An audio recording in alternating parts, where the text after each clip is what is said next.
बच्चे हमने movement and locomotion topic शुरू किया था और लास्ट टाइम हमने स्ट्राइएटेड मसल के बारे में डिस्कस किया, अनस्ट्राइएटेड और कार्डिक मसल के बारे में। आज हम इन तीनों मसल के डिफरेंसेस के ऊपर फोकस करेंगे। तो सबसे पहले है स्केलेटल मसल। देखिए स्केलेटल मसल मैंने पहले ही बताया, ये वो वाले मसल हैं जो डायरेक्टली स्केलेटन सिस्टम के साथ जुड़े होते हैं, क्योंकि ये हमारी विश के अनुसार, हमारे विल के अनुसार काम करते हैं। हम इनको ब्लंटियर मसल भी कहते हैं और इसमें स्ट्राइएशन होती है, मतलब धारियां बनी हुई होती हैं, हम इनको स्ट्राइएटेड मसल भी कहते हैं। तो ऑब्वियसली बात है, ये हमारी इच्छा अनुसार काम करते हैं। तो ये कहाँ पर होंगे? लिम्स में, बॉडी पर, फेस और नेक वाले रीजन पर। फिर आता है हमारा स्मूथ मसल, मतलब अनस्ट्राइएटेड मसल, जो कि हमारी इच्छा अनुसार काम नहीं करता है, इसे हम इनवॉलंटियर मसल भी कहते हैं। और ये कहां पर होंगे? Posterior part of the oesophagus, urinary tract, iris etcetera. ठीक है, तो ये क्या था? हमारी इच्छा अनुसार काम करते हैं। ये उस जगह पर प्रेजेंट है जो बॉडी के वो वाले कंपोनेंट बनाते हैं, वो वाले मसल बनाते हैं जो हमारी इच्छा अनुसार काम नहीं करते। जैसे आपके इंटेस्टाइन में खाना होगा, वो धीरे धीरे आगे मूव कर रहा है, तो आपके मर्जी के अनुसार वो मूव नहीं कर रहा, वो खुद ही मूव किए जा रहा है। तीसरा आता है कार्डियक मसल। देखिए बेसिकली हमने स्ट्राइएटेड अनस्ट्राइएटेड की दो कैटेगरी डिवाइड की एंड सरप्राइजिंगली हमने एक थर्ड स्पेशल कैटेगरी दी है कार्डियक मसल की। क्यों? क्योंकि इसके कुछ कैरेक्टरिस्टिक फीचर हैं जो स्ट्राइएटेड से मिलते हैं, कुछ ऐसे हैं जो कि स्मूथ से मिलते हैं। तो बेस्ड ऑन दैट ना हम इस कैटेगरी में रख सकते हैं, ना हम सेकंड कैटेगरी में दे सकते हैं।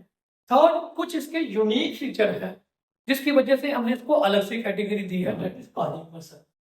तो कार्डियक मसल कहां पर होंगे? ऑब्वियसली बात है, कार्डियक का मतलब होता है हार्ट, तो ये वाला हार्ट में होंगे। फिर आता है स्केलेटल मसल में, ये सिलेंड्रिकल शेप होते हैं, हमने ऑलरेडी पढ़ा था।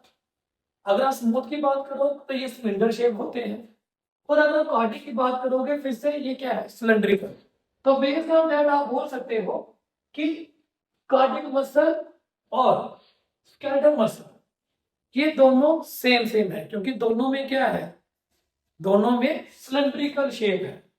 फिर अगला कैरेक्टरिस्टिक फीचर देखिए, जो स्केलेटल मसल है ये मल्टी न्यूक्लिएटेड होते हैं। इट मींस इनके सेल में मोर देन वन न्यूक्लियस होता है।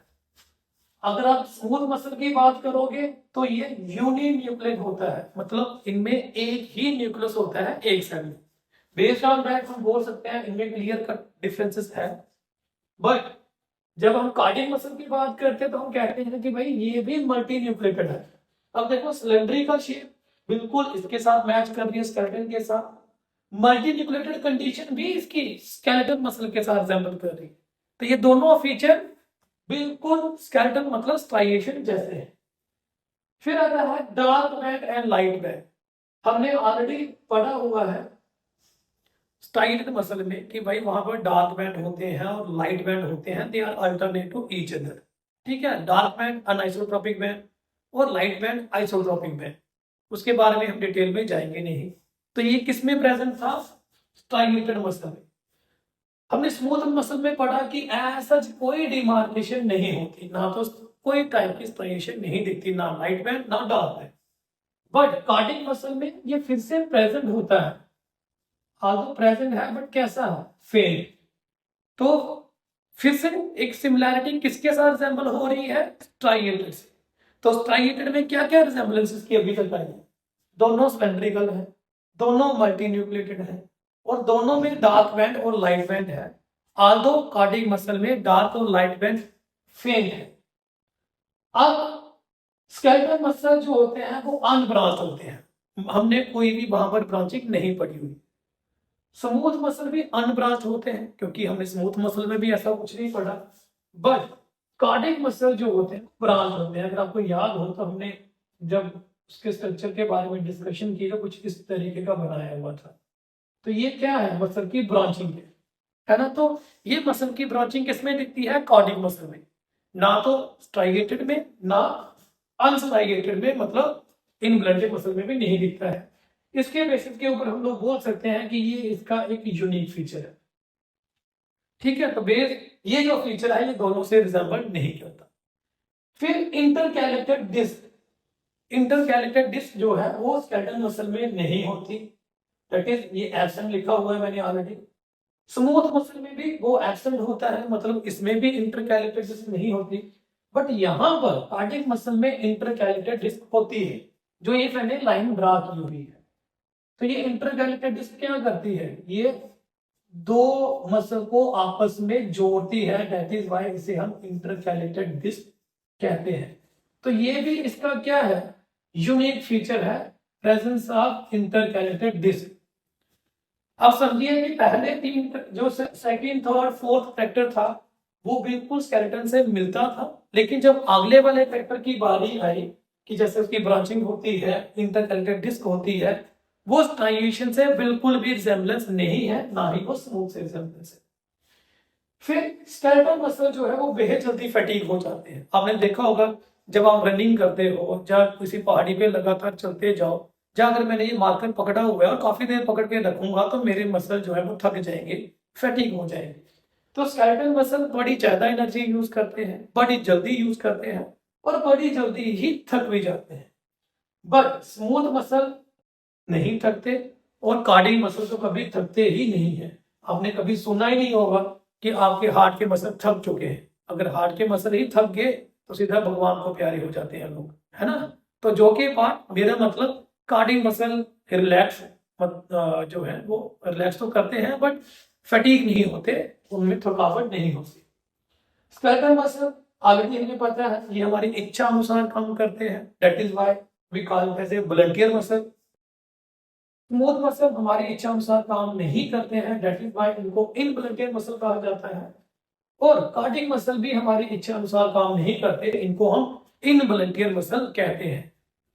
और लास्ट में आता है कि जो स्केलेटल मसल है इनमें माइटोकॉन्ड्रिया काफी ज्यादा प्रेजेंट होते हैं। माइटोकॉन्ड्रिया जितने ज्यादा प्रेजेंट होंगे इतनी एनर्जी रिलीज होगी, और जितनी ज्यादा एनर्जी रिलीज होगी इतनी जल्दी वो कॉन्ट्रैक्शन करता है। स्मूथ मसल में जो माइटोकॉन्ड्रिया है वो कम प्रोड्यूस होते हैं। ऑब्वियसली बात है अगर स्मूथ मसल में माइटोकॉन्ड्रिया कम है तो एनर्जी भी मतलब एटीपी मॉलिक्यूल भी कम ही बनेंगे।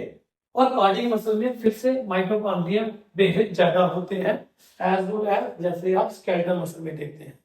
तो यहाँ पे देखिए स्केलेटल मसल के साथ इसकी जो है वो सिमिलैरिटी बन रही है कि स्केलेटल मसल में भी ये न्यूमेरिस होते हैं और कार्डियक मसल में भी ये न्यूमेरिस होते हैं। मैं फिर से बता देता हूँ, जिस सेल में जितने ज्यादा माइटोकॉन्ड्रिया होंगे वो उतना एक्टिव होगा, क्योंकि मसल से हम काम बड़ी जल्दी लेते हैं वॉलंटियर मसल से, तो ऑब्वियसली बात है वहां माइटोकॉन्ड्रिया ज्यादा चाहिए। माइटोकॉन्ड्रिया ज्यादा होंगे तो ज्यादा एटीपी प्रोड्यूस होंगे, ज्यादा एटीपी प्रोड्यूस होंगे तो ज्यादा एनर्जी वो रखेगा। स्मूथ मसल में वो कम क्यों होते हैं, क्योंकि ये स्लो ग्रेजुअल तरीके से कॉन्ट्रैक्ट और रिलैक्स करते हैं। इनमें एब्रप्ट कॉन्ट्रैक्शन और एब्रप्ट रिलैक्सेशन नहीं होती, सो इनमें इतने ज्यादा एटीपी मॉलिक्यूल यूजर नहीं होते। दैट इज व्हाई इधर माइटोकॉन्ड्रिया की भी बेहद ज्यादा रिक्वायरमेंट नहीं होती। रिक्वायरमेंट तो है लेकिन कंपैरेटिवली फार लेस होगी अगर हम स्ट्राइएटेड या कार्डियक की बात करें तो ये था बच्चे बेसिक डिफरेंस जो हम तीन मसल के बारे में पढ़ रहे थे। और आपने इसमें नोटिस किया होगा कि इनमें कुछ क्वालिटी ऐसी थी जो स्ट्राइएटेड वाली थी, कुछ ऐसी थी जो स्मूथ वाली थी, और कुछ ऐसी थी जो उसकी यूनिक खुद की थी। हाउएवर हमने यहाँ पर तीनों के डिफरेंसेस के बारे में बात की और मैंने आपको स्ट्रेंथन दी कि क्यों कार्डियक मसल जो है वो स्ट्राइएटेड से रिजेंबल करता है, इवन स्मूथ से भी रिजेंबल करता है। ठीक है, क्या उसके फीचर थे। तो that was all about today topic, that is the main difference between skeletal muscle, smooth muscle and cardiac muscle. Thank you बच्चे।